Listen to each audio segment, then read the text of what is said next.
Welcome to the weekly news section or episode of Seattle Overload, where, as ever, I'm joined by Ty, and we have very exciting news because Geno Smith, Seahawks quarterback, has been named NFC Offensive Player of the Week, which I believe goes with some kind of fancy endorsement sponsorship thing, but no free ads here. Ty, Geno, amazing news. MV Gino, baby. MV Gino, the movement. It's on the trend upwards. We're soaring, we're flying, we're riding. Let's ride. So, yeah, I mean, duh, it had to be Gino, right? Carved up the lines, got the W. Like, you couldn't give it to Jared Goff, especially after he threw a pick six and lost. Only Mm-hmm. 45 points against this Seahawks defense. What are you, a scrub? Right, So, quarterback wins. But exactly. there are some more advanced metrics on Geno's side. Like the Seahawks offense right now, they're first in combined quarterback EPA and CPOE, which is completion percentage over expectation. They're second in passing total points per game, as per SIS. Or sorry, just second in passing total points. They're second in true drop back, so that's no play action, screen, or run pass option, points earned per pass play, again per SIS. They're fifth highest in early down pass frequency, which shows the confidence they have in Geno Smith to sling it around the yard. They're fourth in overall EPA per play, and then they're second in overall success rate. And that's league wide ranks, guys. Like they're real, and it's not just a flash in the pan game for Geno. Although that this will have boosted his hopes, right? Yeah. And I think Griff posted a screenshot of like the EPA per play plus CPOE composite leaders, and he's second right now behind Patrick Mahomes. He's ahead of Josh Allen, etc. Like he's playing really great ball. Like again, I don't think he's the front runner by any means or anything like that. But I think if you're gonna have a conversation about MVP, and if you're going to mention anyone other than Lamar and Patrick Mahomes, I think you have to mention Geno Smith right now. Does that mean that I think he's going to be an MVP candidate in like 5 weeks? No, but like right now, the way that he's playing, the efficiency is through the roof. He's starting to get, he's starting to rack up yardage and touchdowns and all that stuff that's going to, go into factor. And like you mentioned as well, the advanced statistics say that he's been, again, not saying anything here other than just the facts that through the first 4 weeks of the season, Geno Smith has been one of the most efficient quarterbacks in the NFL. It's been like a top 4, top 5 quarterback, statistically, at least. Yeah, and then you combine that with the tape, right, and what you're seeing on film, which we'll get to tomorrow. But the tape matches, so it's quite nice. The basic stats show he's playing well. The tape shows he's playing well. The broadcast even shows he's playing well, and then the advanced metrics, which we've just talked about, they show he's playing well too. Now, one other cool thing, Pete Carroll, he's obviously hyped about Geno Smith, and he mentioned how it was very important the offense went 75% on third down. And he also talks about how Smith's years and all of his experience are kind of all coming to the table here for this successful stint. What it was really interesting though was speaking to Brock and Salk. Mike Salk asked him basically a stylistic question on him versus Russell Wilson and whether Waldron is sort of prefers like Smith's style in the offense and how that impacts it. And Pete basically said he went to the Jared Goff thing that Griffin's harped on, I've harped on the podcast, like how there are similar like what Jared Goff was able to do in the Waldron offense or in McVay's offense back then. You can run similar concepts to that. But actually, and something I think Griff will bring to the table tomorrow, but actually, I think we're seeing a bit of a kind of Stafford kind of concept blend. Like if you think of that McVay offense, where it's a bit more kind of boldness from the shotgun, a bit more kind of 5-step drop from the shotgun, along with the kind of training wheels, bootleg kind of deal that we saw, well, in the first 2 games of the season before they got more expansive with it. And what was really funny is Pete Carroll said, and he didn't mention Russell Wilson, although there was context around that being the thing. But he was saying that, hold on, let me get this right. He was basically saying that both guys do what you tell them to do. So he'll do exactly what you tell him. He'll execute the play exactly the way they practice it. There's a lot to be said for that, as opposed to when you don't know, when Mm. guys are creative and innovating and stuff during plays. And Gino's very similar, and he's a real system guy. He gets it. And we have it's a complete 180. We spoke about the stylistic contrast between him and the previous Seahawks quarterback Russell Wilson, but seeing it play out is funny, and it's actually like we were right. Our priors were right. Our research and our analysis we were right about all of this. Like, not to toot our own horns too hard, but It's great wording there, by the way, Pete. Like, gee, when guys are creative, when guys you don't know, that's a hell of a way to say Russell Wilson without saying Russell Wilson. But yeah, I mean, it's everything that we've been talking about. We knew this was coming. Not to toot our own horns, but we knew this was coming. Real ones knew. It's clear as day, right? Like, Pete Carroll has always talked about wanting a point guard for a quarterback. Geno Smith is that guy. I'm kind of interested, because you've watched the USC tape and you've gone back through those years with Pete and everything. Is he like the closest he's gotten to Carson Palmer at the NFL level? oh, that's juicy. I like that because also I think Pete used the term like kind of statuesque, and in a positive sense, as in they're both pocket passers, him and Goff when he was talking Goff. And I think, like, for him, that kind of stylistic contrast, harking back to when he had a Palmer, harking back to when he had pocket guys, I think that must be so exciting because it must be, rejuvenating. Like how, as I knock my whiteboard, like how it was, tiresome for fans and there was a fatigue around the team. And that's completely understandable. Covering the team, it was tiring. You've felt, I know, similar feelings to me around that. But the Mm. narrative now is just this new, fresh thing. And from a coaching perspective, you have this new skill set to scheme around. You have this new person to work with. It's fresh and it's fun and it's working so far, which is amazing. And Carroll said in his radio interview as well that the offense now, they're not reluctant to call any play and they're freewheeling. And he said, it's the most open we've been in a time I can remember. So Yeah. everything's on the table now because Gino's come through those first two games of the kind of training wheels. Let's play a cautious approach.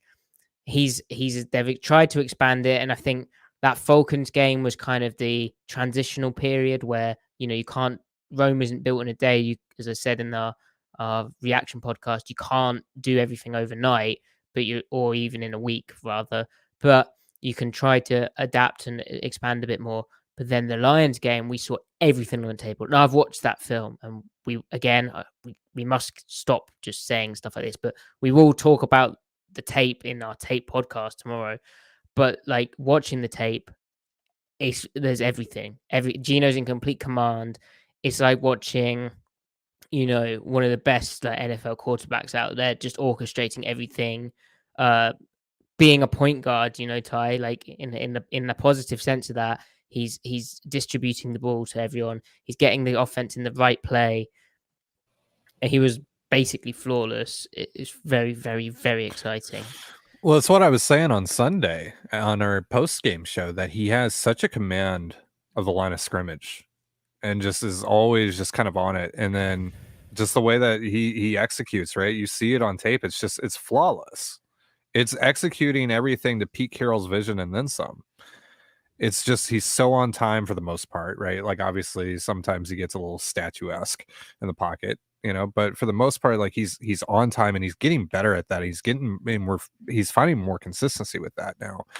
It's just it's something to watch, and it's kind of it feels like it's indicative of the last 7 or so years for Geno and the trips that he's made along the way, and sitting behind Eli and sitting behind Phillip Rivers and sitting behind Russ, and just taking all of that football and quarterback theory in and just turning it into his own. He's like obviously he's not, there are some physical limitations, there are some talent limitations that we've talked about, but just mentally speaking, he plays football, he plays the quarterback position in one of the the most this is the only way that I could really describe it, the most intelligent ways I've seen.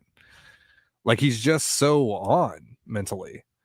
And so that's what I found most impressive over the first few weeks is that he has full command of it. He's just a football wizard, for lack of a better term, really. Like right now, like it's incredible. It's almost like having a coach at quarterback. It seems. Yeah. Yeah, and often when you get those kind of types where it's the coach or quarterback and they go on to be a coach, right? Often.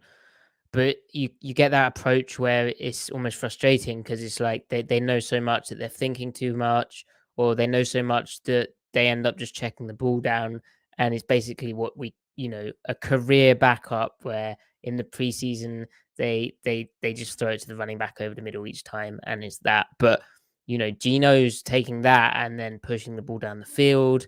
He's pushing the ball to every part of the field. He's able to access every part of the field. So I mean, there aren't the other interesting thing as well is it's kind of a throwback to be this kind of pocket style quarterback who's Yeah. back there. I mean, I how many? It's a dying breed. It is a dying breed, and he's turning 32 in on the 10th of October, I think. So 4 days time or 5 days time. But Mhm. it's going to be interesting because after him in the league, like pure pocket wise, like he doesn't have that crazy ability, like athletic ability in terms of he has to step into throws. He doesn't have all this upper body strength to really talk throws when he has not stepped into the football.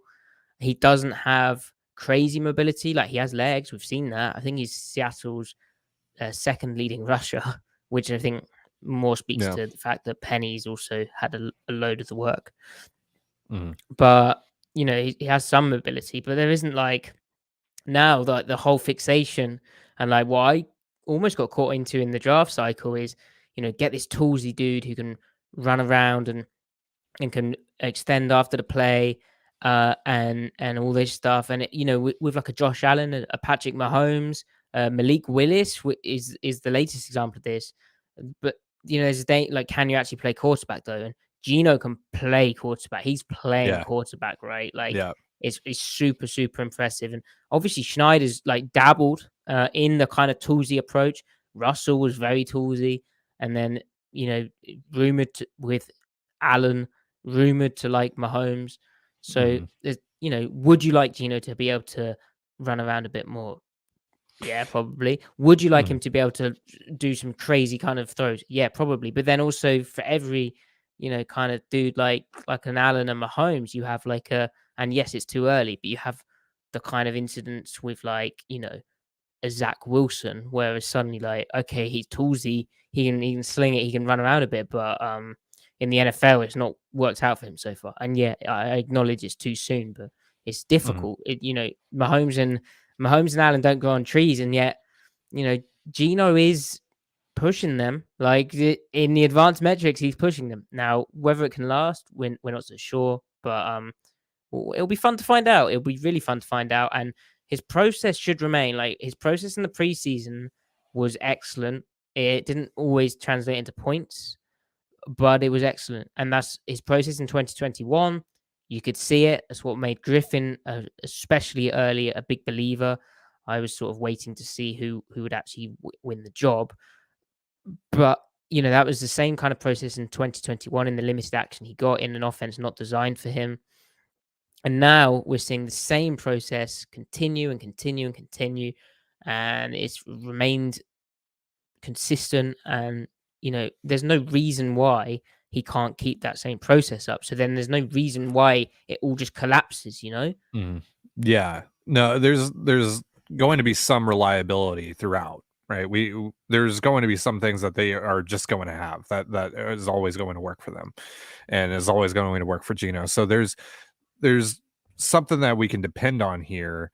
It's just how much can they continue to do what they have done over the last couple of weeks, where it's like, okay, you get kind of punched in the mouth against the 49ers, things don't work for you. How do you evolve from that? How do you move forward from that? What else do you introduce, and can you execute that? And so that's going to be the challenge for them, right? Once the league starts to really figure them out, and that's usually at the halfway point, that the league really starts to get to know one another. How are they going to be able to sustain that kind of success over the final stretch of games here? And so I'm really interested, because like I look at Geno, and like you said, it's a dying breed, but you've made the, like, obviously you're not making Tom Brady comparisons, but you're making, stylistic comparisons, right? Well, hey, Ty, do you want to hear some exciting data? Oh, okay. So, hold on. If I open this image, well, that's not right. Here we go. So, PFF Moo, like the cow, tweeted Moo. out what happens with each team's dropbacks 2022 NFL season, weeks 1 to 4, all plays. Night and the top two teams in this chart is the Tampa Bay Buccaneers, where 92% targets, 2% of thrown away, 4% of sacks, 1% of batted passes, broken, incomplete, and the scramble doesn't exist. And then next up is the Seahawks with 90% targets from dropbacks, 2% scramble, which is basically that Lions game, 3% throwaways, 4% sacks, 1% batted pass. So the top two, target teams from dropbacks without scrambling, without any other weird stuff, is Tom Brady and then Geno Smith. So the stylistic stuff again, I'm not tripping, but again, it speaks to the fact they're both pocket dudes, and it's a Yeah. dying breed. Well, but and the thing too is, like, it can work, right? And like, obviously Brady is a special case because he's Tom Brady, but still, like, Ever it heard of can Peyton work. Manning? Yeah, you can still win in today's NFL with quarterbacks like that, and Geno can run a lot better than Tom can, so you have that added element. Also, Ty, think about the schematic direction of the league. Like, if teams are camping out on these deep stuff, right? If teams are like making you carve them up with patient approach down the field, taking the intermediate, the short, taking the check down, don't go broke, taking a profit, that kind of approach, that kind of suits a pocket dude more. Yeah. So, anyway, I really do think that's the other thing with Geno. He's suited for the current defensive meta. Now, obviously, that shifts, but like lot of interesting stuff there. Now, Ty, of course, the Seahawks used to be quarterbacked by a certain Russell Wilson, who is obviously stylistically different, as I've already said tonight, and as I've basically said all since he left. Well, so Russell Wilson lost in his last game. And kind of to emphasize these kind of stylistic differences and his troubles relative to Geno Smith, in the second half of his loss to what was the 0-3 Raiders, now they're 1-3. Russell Wilson went punt 5 and out, punt 3 and out, punt 3 and out, punt 3 and out, touchdown, which was a really nice throw down the middle of the field on basically a busted coverage, but beautiful deep ball. And then downs turned over 4 and out. Denver only ran 48 plays in the entire game. They had just 12 first downs, and they went 3 of 11 on third down. Which, I mean, obviously, it is Denver. It's the whole Broncos offense. Javonte Williams got hurt, by the way. They're doing some really weird stuff, which, again, Griffin at C-Mike Spin Move. He's not here tonight, but he's been harping on why are they not gun running and all this stuff. But, man, Russell's struggling. And then to compound the misery, and I should check the injury report today, but they play Thursday night football against the Indianapolis Colts.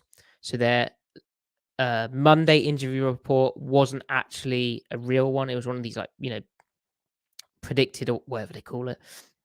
Tuesday was a real injury report, and he's listed as limited with a shoulder injury. When the head coach Nathaniel Hackett described him. Wait, Maddie, are you telling me that Mr. Unlimited is limited? Well, I'm not telling you that. Nathaniel Hackett is saying he's dinged up. So yeah. So that I mean, the Broncos like this is a pivotal point in the season because they're 2-2, and this could turn bad fast. But also, like they're playing against Gus Bradley's cover three, which I mean, I love Gus Bradley. I have probably a larger preference for the kind of Seahawks style cover three than a lot of people do, especially when Mhm. Gus runs it like he does. But yeah, Russ should be fine, like carving that up. He should be able to do that pretty simply, and Hackett should be able to figure out like a better kind of balance and gun run. You know, he's hired this dude to help him with game management, which I mean, there's a lot going on game days. It's his first year as a head coach, but Yep. also like if they lose to the Colts, like that's going bad quick. Like that's and losing Williams is big because Gordon's got a fumbling issue.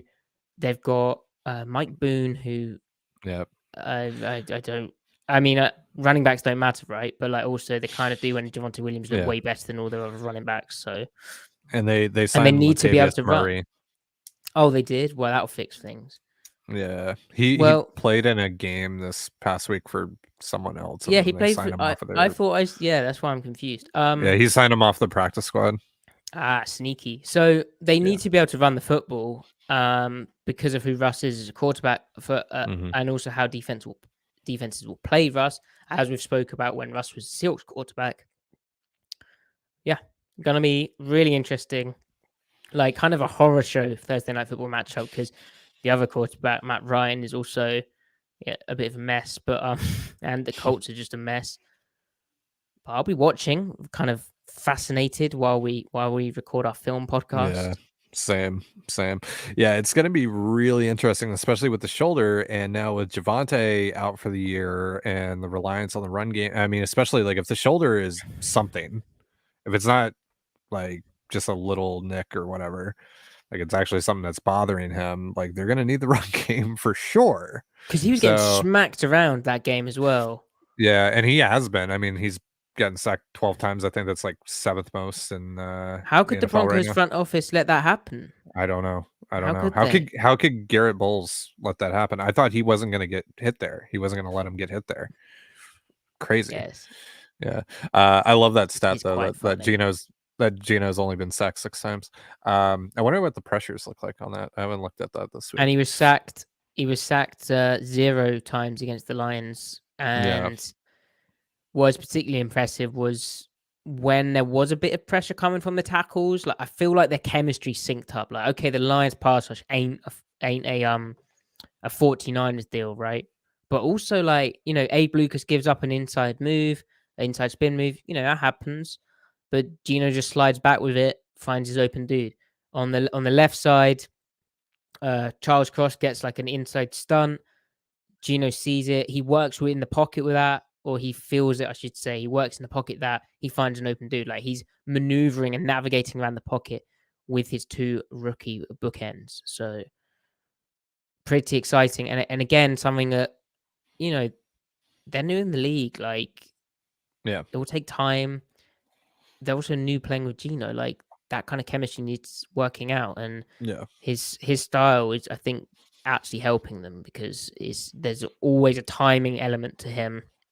If it's Mhm. quick game, the ball's coming out. You know, he adheres to play structure, as Carroll was pointing out, as we mentioned. It'll be interesting to see how they fare against New Orleans because they'll get Davenport, right? And they haven't really faced a pass rusher like that in a couple weeks here. Like Falcons have, whatever, and like Charles Harris and Aiden Hutchinson. eh, so we'll see how that goes this week, and because obviously the you know Nick Bosa is going to be Nick Bosa. So that didn't go too well, but yeah, it's it's been nice to see the growth, and obviously I mean Cross has been pretty much as good as advertised, and Lucas has been, I mean, I know he's kind of changed the narrative for you on him.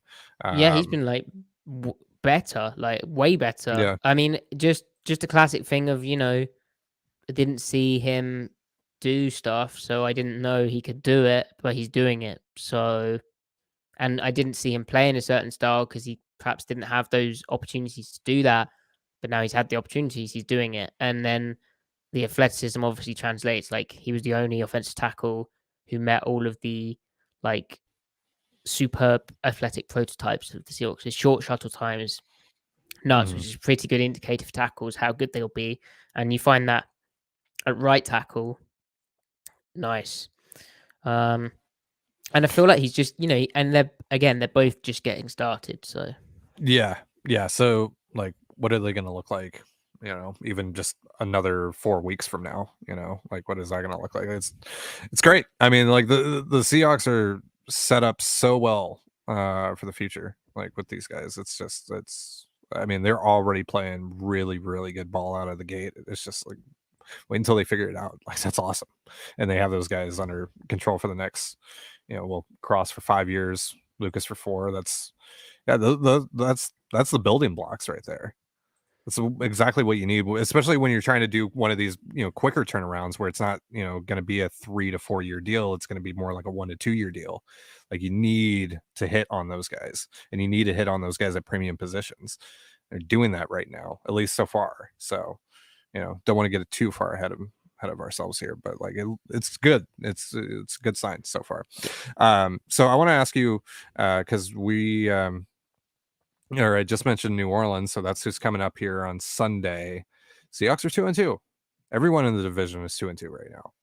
So if they win this game, and we'll get into some injuries and stuff because I there's some notable injuries to talk about, especially on New Orleans' side of things. If they come out of the Superdome 3-2, obviously this defense still has issues. But how do you feel? well, that now correct me if my mathematics is wrong here. That Mm, would place the Seahawks above 500, which would be a winning record. How mm, exciting! mm. I'd feel really positive because then you've got Arizona, right?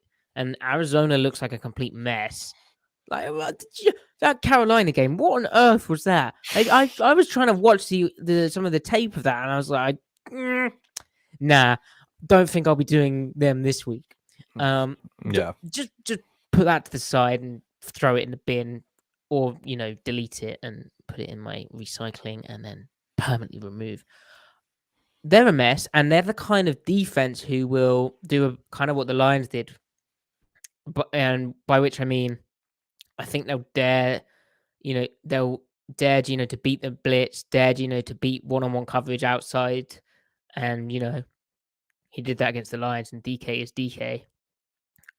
So that's an opportunity. And then, offensively, they're already really predictable.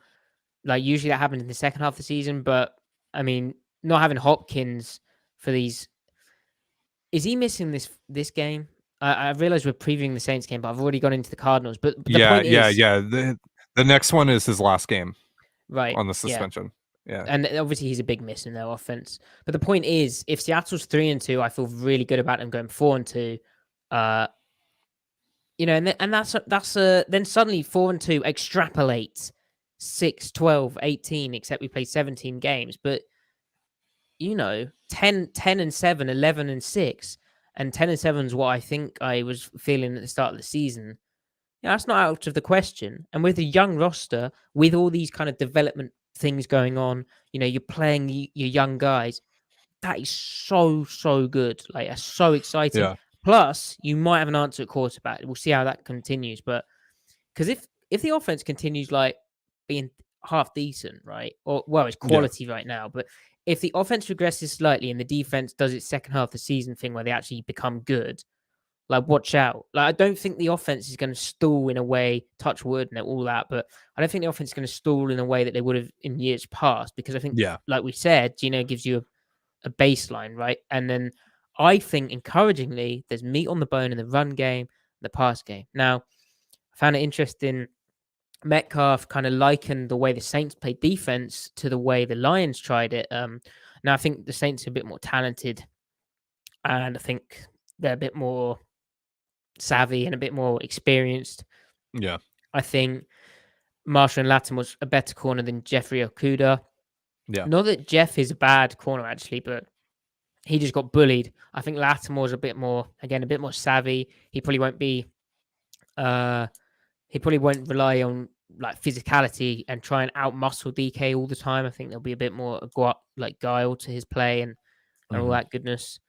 So that's going to be a great matchup. But again, like if you're going to, like, Gino was so on point against the Sky stuff. Like, I don't actually think the Lions were that bad defensively. I think Gino's that good, which, I mean, I didn't necessarily expect that, but it wasn't like all these individual mistakes from Detroit. They were carrying out the call on defense. The call kind of made Mhm. sense.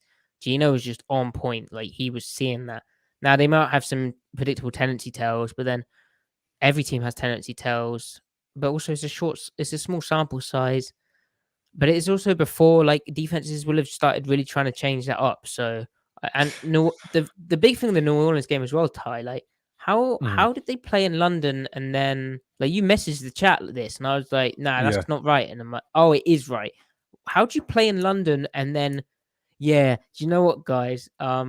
You have to play next week. Like, how does that work? Yeah, what the hell? I thought it was mandatory that you get a bye week after any of the international games. Even if you're playing in Mexico, I thought you got a bye week after that. Like, that blows my mind. So now you got these guys going on not necessarily short rest, but they have to travel, for what is how long is a flight from London to the US? Do you know? Well, whereabouts in the US? The US is quite a big country, you Well, see. all right, so New Orleans, so I'd say like 8 east hours. 8 hours. Yeah, New that's Orleans like isn't that's southeast, right? yeah, southeast. Yeah, Yeah. South Central. South Central.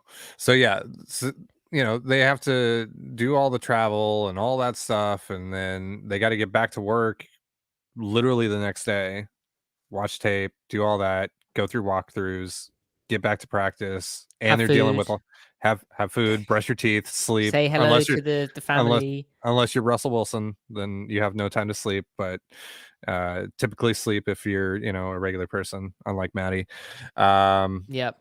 yeah, so. And now they have all these injuries that they're dealing with, right? Well, Like, they already, and also like, why did like uh all the injured players travel to London? Like, were they on a yeah, that's jolly or weird. something? Like having a good time on the Y- lash in Yeah, London town? yeah. Yeah. What do you do to have fun in London, Maddie? Well, there's lots of things. It's a capital city. Mm, There's indeed. all kinds of fun activities, but like the Big Wheel and Big Ben. Of course, of course. But What a but I don't know why they traveled. And then like this week, Alvin Kamara sounded confident that he's going to play on Sunday, but like Jameis Winston still has like multiple fractures in his back, so I don't yeah, think he'll play. Andy Dalton's next up. Michael Thomas is hurt again. Like they're not talent wise like the offense. If the Seahawks defense struggles again, and they struggled when the Lions had everyone out, but like, come yep, on, Seahawks defense, stop the individual errors, just cut it all out. This is your opportunity, and like Seattle defensively tied, they're blessed with like relatively good health. The only news being that Darryl Johnson is, and obviously Adams is out, but yeah, from the last game, Darryl Johnson got hurt. Sounds like he'll come back at some point, but I think Carroll mentioned a stress fracture in his foot. mm, Clint Hurt said that Christian Jones, aka Christian Cheese Jones, cheese. is going to come in to replace Johnson as that kind of edge setting outside linebacker. And Pete also mentioned how they did a few things substitution wise to keep changing their looks um, as like a new scheme last Sunday. So I think that kind of refers to the higher usage of like 5 down, like bear kind of fronts, even like in nickel, which we were calling for. But yeah, I asked you a question. What was it? Oh yeah, the defense, Ty. Mm. I mean, this Relatively is good health. They should be better, right? Come on. they should be. They should be in theory, hopefully. I mean, this is like the perfect opportunity for you to kind of have a feel good game, right? Like, Saints are banged up. They're coming off of a trip overseas. Like, there is a lot of stuff working in your favor here, just in terms of like all the stuff, all the outside stuff going on with New Orleans. So Take advantage of it, please. I don't want to watch you give up. Please just don't give up 40 something points to Andy Dalton. Just don't do that. Don't do that, please. Like that Do you- would, I think that would destroy us. Would we even have a show on Sunday? Even if they win, like if the we'll have a defense gives show, up, but I may have for the first time may have to have a scotch with me on the show. yeah, Yes, I look young. I'm old enough to drink. Do not snitch. Um, the the other thing, like, do you think the league was like, okay, we're gonna screw the Saints over, but what we'll do is we'll make Seattle go to Detroit on a 10 a.m. start, make them fly back, and then we'll send them to New Orleans for it's another 10 a.m. start, right? Do you think that? Do you yeah. think in their mind, like working out the miles of that, is But probably the not too far off? Because you think about all these East Coast teams, which are basically next door neighbors. yeah, I, I, yeah, I should probably have done some prep and worked out the mileage there, but like the Seahawks have been good in these 10 a.m. games. They've lost they're like only dominant. one. They've They're lost dominant. like one of their last 15 or something. Like, I'm still scarred from like early Legion of Boom. I think when yeah, we yeah. used to When go it was out to just like awful. Miami, and it was Yeah. just like, what on earth? Like, do they have alarm clocks? Like, what's going on here? Just take a caffeine tablet. Take it from Matty F. Brown. Yeah, Yeah, I prefer coffee. I prefer it in the yeah. liquid, like coffee tasting form, Mm. rather than. Have you ever had a caffeine tablet? It's pretty grim. Like, I wouldn't No, recommend. no. Well, they always do it like weird flavors, and well, they're not weird flavors. They're just bad. Would Yeah, not recommend. yeah. I've never had one of those like 5-hour energies or anything like that. I've never done any of that. So that shit is whack. So don't do that. So yeah. So like this team still has like talent. Obviously, like Chris Olave has been pretty good this year. Um, and that's about it on offense, at least. Like outside of Michael Thomas. I mean, like for some reason, Taysom Hill is still a thing. He actually had a good game against the Falcons. Like, I don't know how that's still working in 2022. He's hurt though. He's got a rib injury. Jarvis Landry has an ankle injury. Alvin Kamara's returned to practice. He's not necessarily back. I was about to say that he's back, but he's not Yeah, necessarily no. back. Well, he was talking like he's going to be back. Yeah. So we'll see. Marcus After his May trip to was London. yeah, of course, yeah. Marcus May has a rib thing. He's limited. Andrews Pete is limited. So they have like some actual noteworthy names here that are also limited. So we'll Yeah, see. so Seattle's stacking up pretty good because the news on the offense is that Rashad Penny today was limited in practice with a shoulder injury. Well, shoulder thing. But Yeah. I mean, that's not great. Like Penny's first game where he's like getting some good opportunities to go break one, and lo and behold, he does, and he shows that amazing explosive ability. It would be good if he could play. Now, there's no reason to think he can't, other than the fact he's limited today. But Flat out didn't Walker, practice. he just didn't practice. Yeah, he just didn't practice at all There today. you go. Bad podcasting from me. But then, Walker behind him is the depth piece. Like it still seems a bit soon for him. He's still getting up to speed with the NFL, and he's still kind of learning some of the plays. Although no busted assignments against the Lions, as far as we know. So that's the first game. What good on you, rookie? Like first game where it's all sort of come together a bit more. But there's still time that is needed, I think, for him. And then we barely saw Dallas against the Lions. Penny kind of just took up that passing down role, but Dallas getting a lead role, like it's obviously not the same kind of explosive ability. And I do think this New Orleans game is a game where Seattle may have to lean on the run a bit more. Like I've mentioned that there's meat on the bone in both the pass and the run game, like in terms of for avoiding regression, especially in the second half of the season. But I think this game, week 5, I think the Saints have the ability to clamp up Seattle's passing game a bit better than the Lions did with the same approach the Lions are trying to do. So if that happens, running the ball is always helpful, just to take pressure off the quarterback primarily.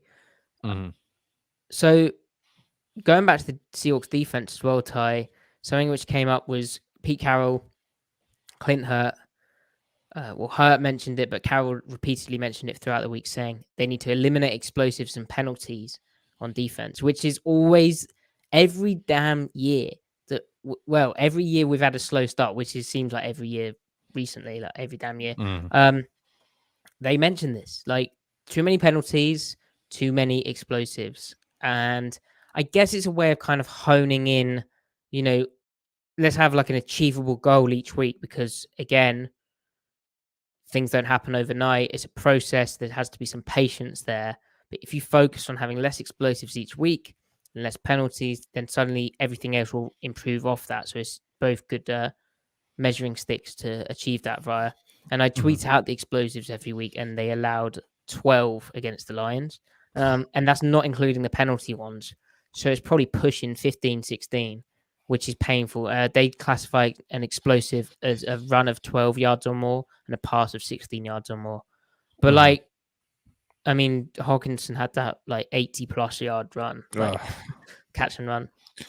Yeah. It was bad. So it was really hopefully bad. Hopefully they can rally around that mantra.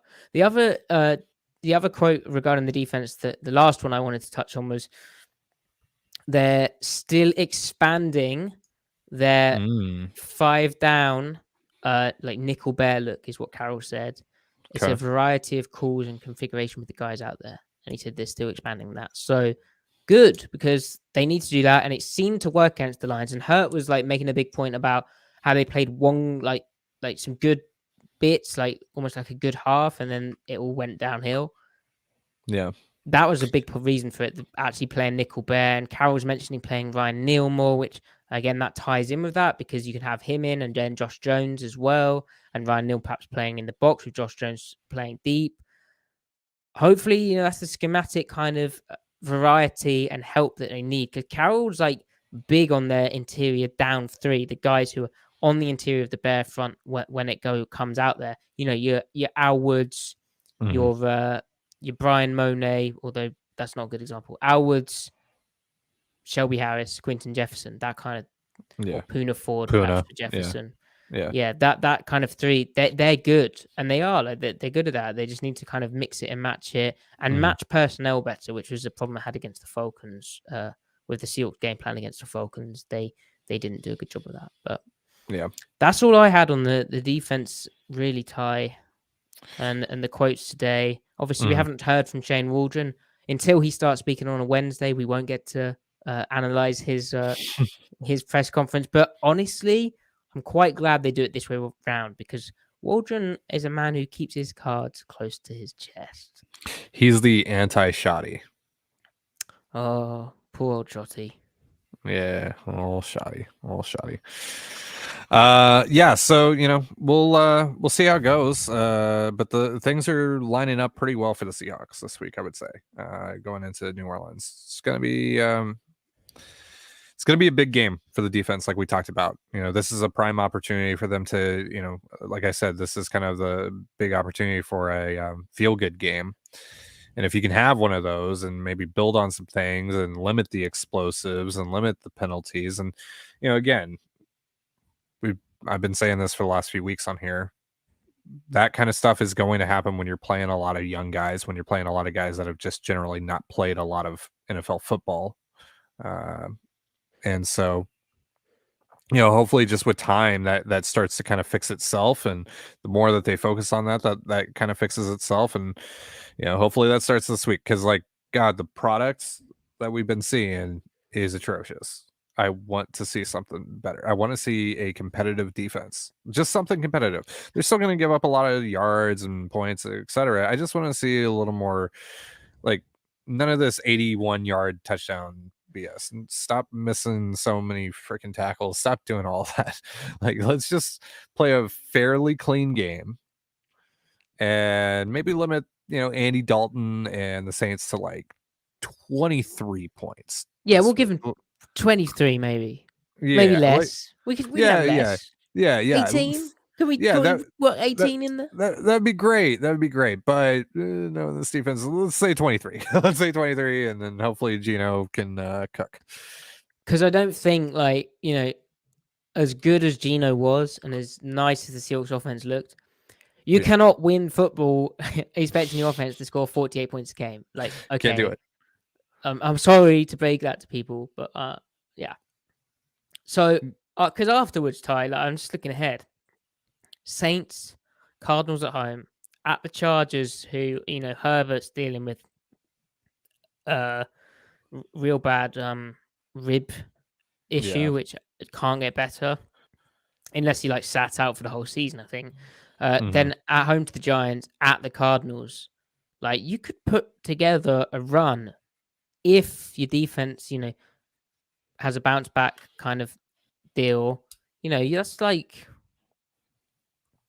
And look, I've that's said, 6 wins.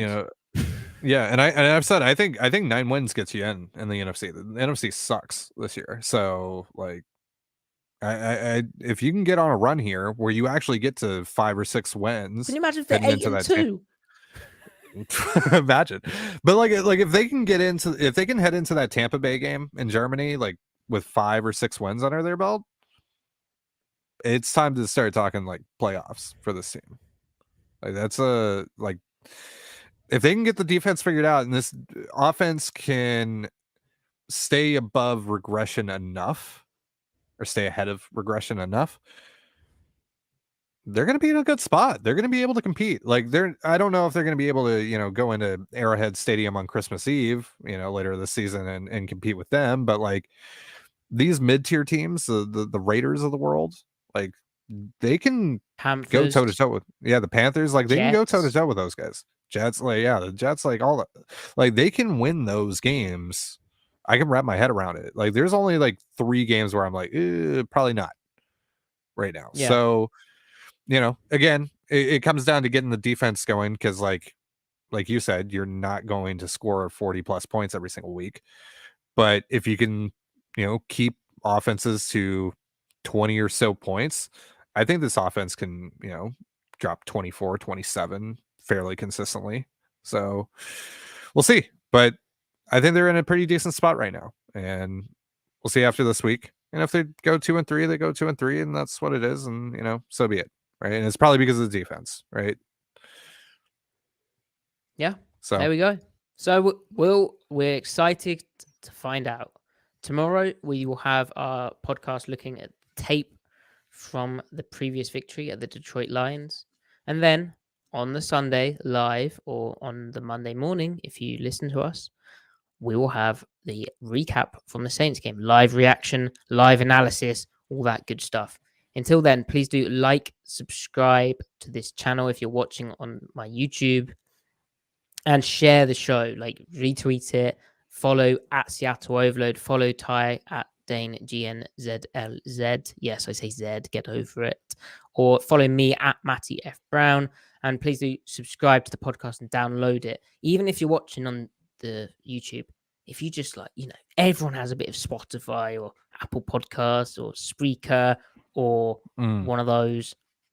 It helps us, and a 5-star review would not go amiss either. We really appreciate you, especially those of you who joined us live, because that's awesome seeing you here. A lot of pressure performing, but we're do you have competing now. issues performing, Ty? No. Okay, right. That's it. Bye, everyone. Thank you. Bye, folks. I have a sponsor on Locked On Mariners that would be great for those that have issues performing, by the way. There we go.